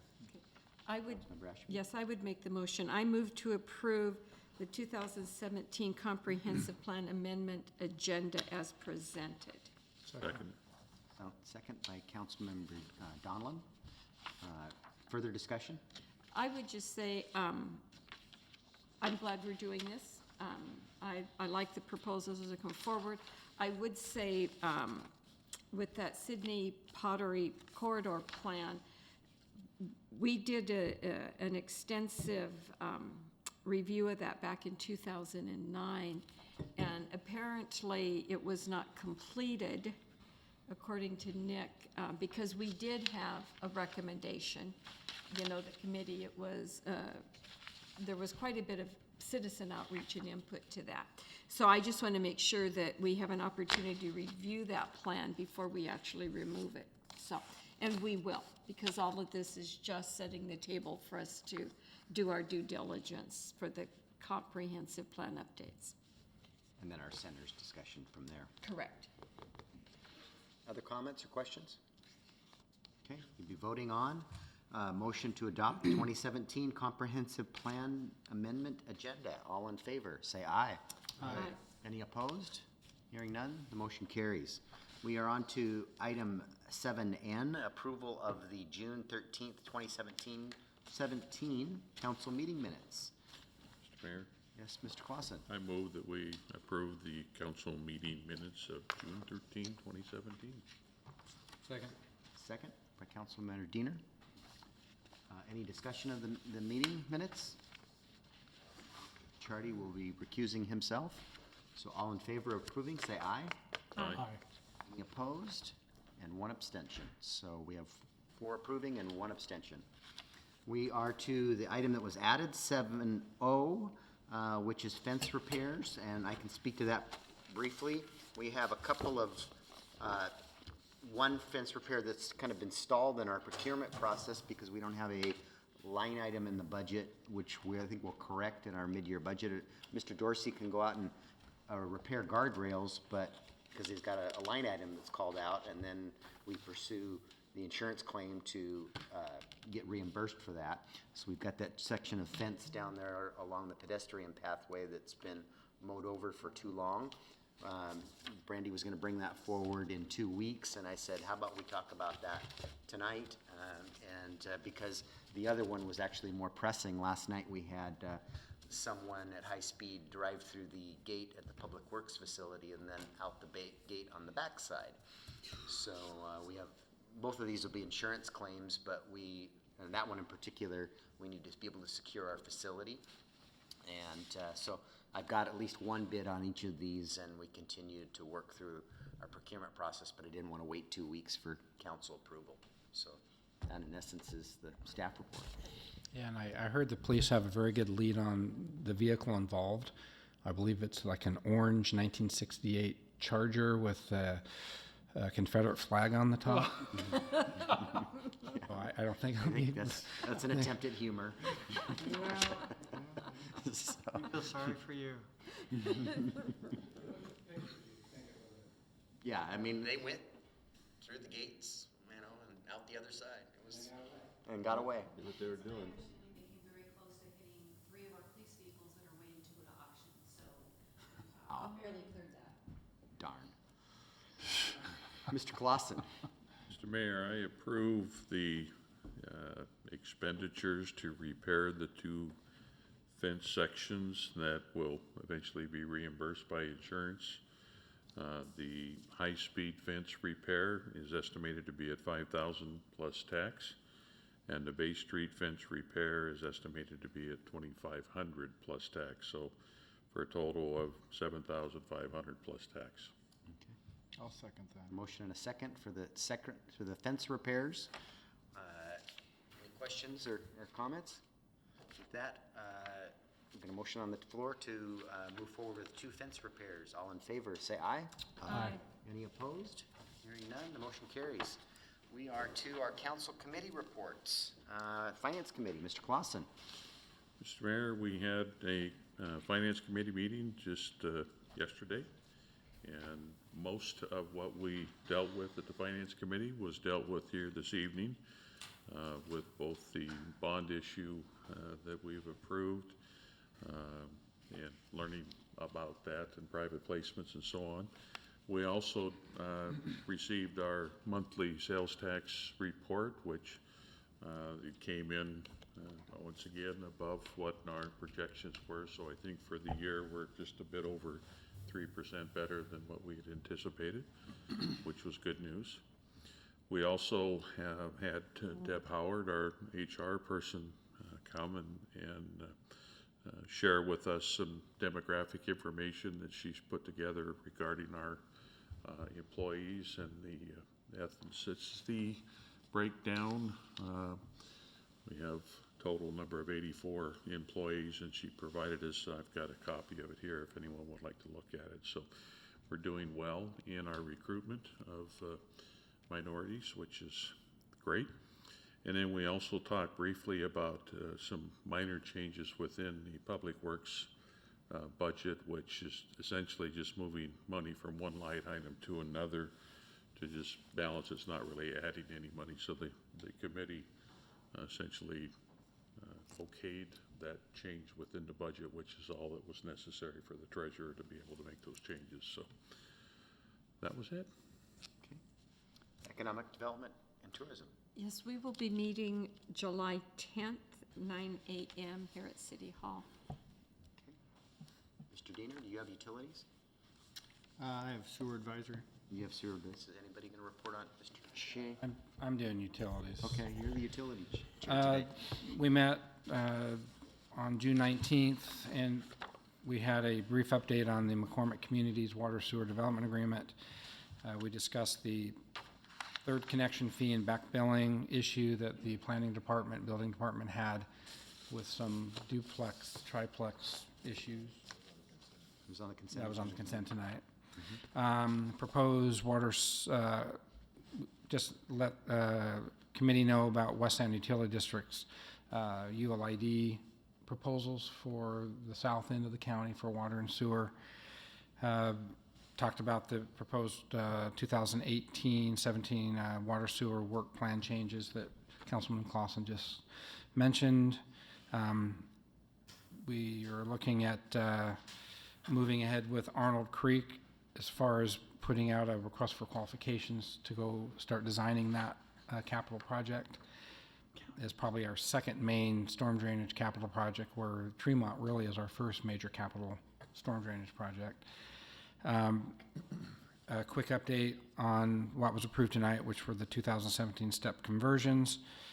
Quick well 8 update. I'd like to report that at that meeting we were dealing with decline with that new well. That even with the new pump in it, we were about 70 gallons per minute short.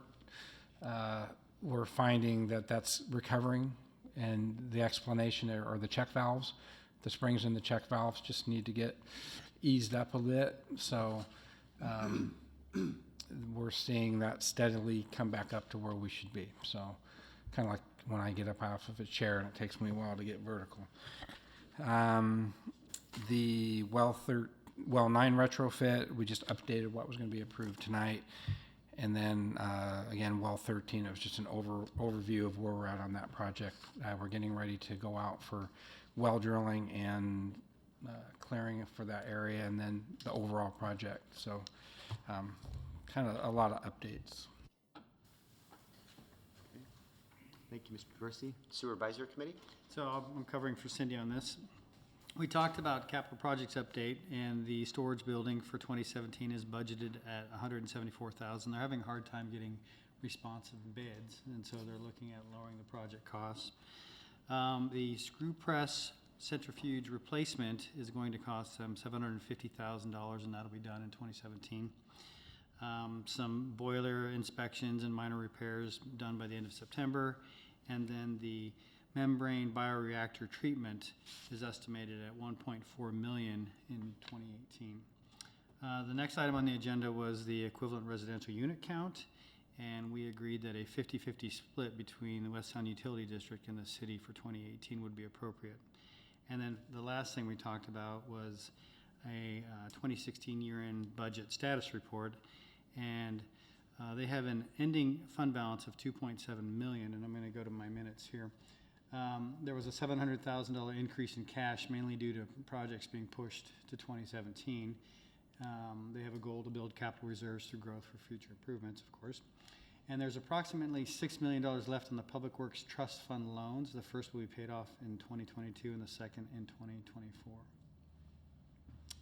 Any questions? Thank you for your report. Land use? So, land use, we talked about 3 items. The first item was a request by Dan Wolf of RV Associates, and who was also there with Norm Olson of NL Olson and Associates. And their request is for a 10-year mine in the Port Orchard Industrial Park, and that would be on City Parcel B. But in exchange for that, they would build a road with utilities to the decant facility. And so we talked about what the conveyance mechanism would look like for this. Would it be a developer agreement? Would it be a short plat? Obviously, an appraisal is needed. And so this will be coming to the Council for Work Study. The next item was a request by McCormick Woods Golf Course to establish a golf cart zone in the McCormick Woods area, so that golf carts could legally run on public roads. It's done all over the nation. We talked about some examples. There was a draft ordinance that was prepared by the attorney. I can't remember his name, Mr. Ken Cambridge. Yeah. And we suggested that it seemed feasible, but we also wanted to do our due diligence and make sure that we looked around, including with Municipal Research Services Center and the Association of Washington Cities, as well as talk to our attorney. And that will also come to a work study in July, and we really wanted to take a look at our risk of doing that. What would our risk assessment look like? And the last item was a discussion about vacant commercial buildings. We've essentially looked at 2 bookends, the city of Everett and Vancouver. One is carrot, one is stick, and we're kind of looking at something in the middle, which was incentivizing maintenance of vacant commercial buildings. There are some limited enforcement opportunities. But this is going to come back to the committee with some firmer recommendations on what that ought to look like. Any questions? Just an update on the golf cart zone. We've reached out to MSRC, got some recommendation on insurance. There's been a couple tweaks that to that draft ordinance you saw at land use, and I handed it off to Sharon for her to review today. So we'll be prepared at the July work study to talk about that as a group. So. Oh, we did have one good of the order, and that was to talk about the preliminary comp plan docket that we adopted tonight. Okay, thank you for your report. Lodging tax, Mr. Chang isn't here. Do you have anything to report, Randy? Okay. And Festival of Chimes and Lights, Mr. Conlon, are you on that committee? Is there a report? No report. Okay. And to the mayor's report. The parade, I just want to thank all of you that participated in the parade. It was a lot of fun. And I think it's really important that, it's 50 years of that parade in our community, and I think it's, special when we all come together like that. And, and walk in the parade and interact with the citizens. So, and Mr. Clausen did an exceptional job on the skid steer. Didn't take anybody out, and no insurance claims there. And next is Tremont. I mean, wow. I mean, a year ago, we were all scratching our head how we were going to do this, and it's just amazing what you can accomplish when we all come together. Mr. Dorsey, Mr. Martin, I mean, you've done a tremendous amount of work, and it hasn't gone unnoticed. And council, I mean, I'm wowed that we're really there. So, on the groundbreaking, we'll send a press release out tomorrow. It's planned for July 7th at 1 p.m. And our delegation from Olympia can all attend. Where? 1 p.m. Where? It's the house that's going to get tore down there. If you go in behind that, there's some parking there. We might want to try to coordinate maybe some rides together so we don't overwhelm the parking area. No, you don't think so? Lots of room? Okay, we'll have some equipment staged there, and those orange vests, bring them. That was July 1st, did you say? July 7th. 7th, At okay. 1 p.m. And got it. bring your orange vests. Those are part of the process. And we'll bring the hard hats and the gold shovels. So that's all I have. Department head reports. Mr. Dorsey. Mr. Martin. I think you've had enough. Nothing tonight, thank you. Okay. Mr. Bond. I just wanted to say thanks for all the work that you've put in reading code updates. I think I'm out of things for you to read for a little while, and so I'll focus on moving my department and taking a little vacation here, and then maybe have something for you in the fall. Okay. Ms. Cates. Actually, I do have a couple of items this evening. Just a couple of things I wanted to bring to your attention that will be coming before you on July 11th. Excuse me. One of them is the Wave Division, the cable franchise for the city. They have change in control ownership of, I believe it's the parent company rather than the local company that's running the franchise. But according to the city's franchise agreement, they have to seek the city council's approval of this change in ownership. They have to provide a fair amount of information. And so a resolution with some information about that will be in front of you. And if you do not agree with it, you can cancel the franchise. So it's one of those things that, we'll make sure you have all the information you need to make that decision. The other thing was that the city Code City classification, the resolution to move in that direction was passed by this body on March 28th, I believe, and the publication date of that ordinance, or that resolution rather, was April 7th. And so we have a 90-day period for anyone who would like to submit a petition to have that decision put before the voters in the fall, coming to an end next week.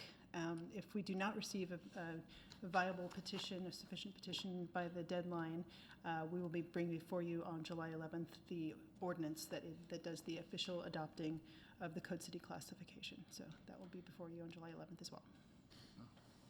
Randy? So I just have one business and then one non-business, AKA personal, I guess, or good of the order. So the first one is I had the opportunity to attend the Association of Washington Cities annual conference this year with council members Ashby and Donlin, as well with the mayor. And so the takeaway that I got from that conference, the theme to me was public outreach. What is the different agencies doing to engage in the community? And I got from it that I think we're doing as much as we can. We're doing social media, we're doing websites, we're putting what we can in the newspaper, we're holding public meetings. So I got a good sense that, we're doing what we can. You can't engage the public if they choose not to, or if they're not aware, or if they don't want to, I guess. So that's what I got from that. So I just wanted to pass that on, that thank you for allowing me to go to those conferences. Found it very beneficial. And then on a personal note, I will be on vacation next week. And I think that we have an opportunity for a South Kitsap High School student, as well as somebody who lives in the South Kitsap area, was invited to partake, to be on the USA national football team for our area. So he will compete to be a team member. This is the final stage of his competition. And if he wins that competition, then he will be part of the USA national football team, which will be playing in the Dallas Stadium in January. And he will be on TV. So you will have a representative of the South Kitsap School high schooler and South Kitsap area resident. And he happens to be your son? I'm sorry? It happens to be your son? It happens to be my son, yeah. I guess I forgot to tell you that part. Little excited? Yeah, I'm super excited. And since we're going to be in the area, Canton, Ohio, we're also going to go visit the Football Hall of Fame. So I will take lots of pictures and Good luck. Yeah. office. Good luck and have fun. Thank you. Congratulations. Okay. Yes. All right, we're on to our citizens' comment. Yes, Jerry?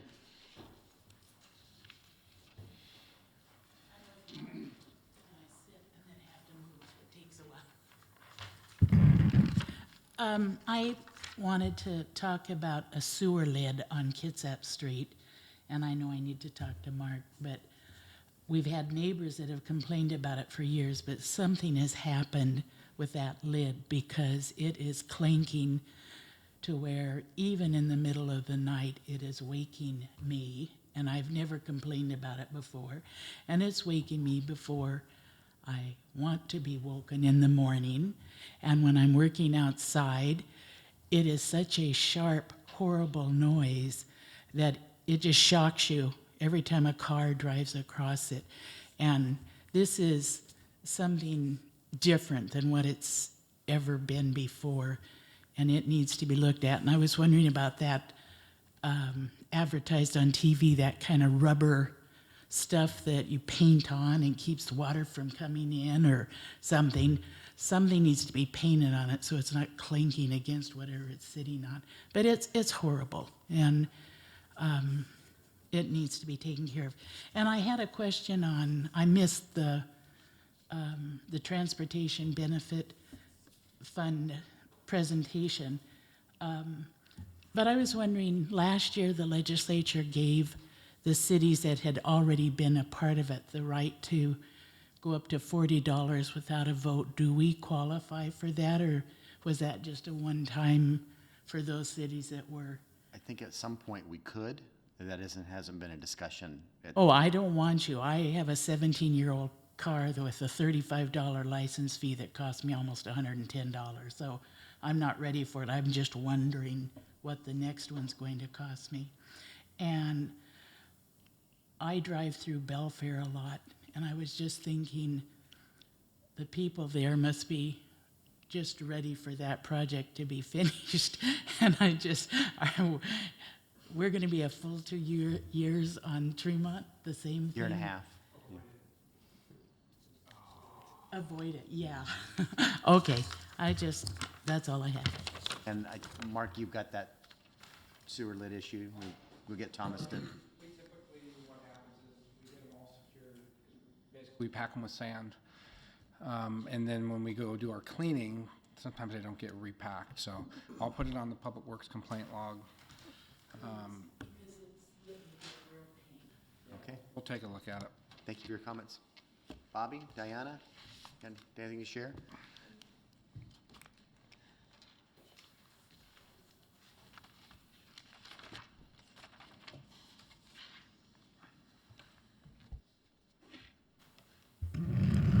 Bobby Stewart. I just wanted to thank Public Works for the outstanding job they did downtown. Just washing our town down. It was really good, and I really appreciate it. And our paint on our loading zone, outstanding, even printed loading zone. Thank you so much. Thank you for your comment. All right. We don't have an executive session, so I think it must be time to adjourn. Thank you for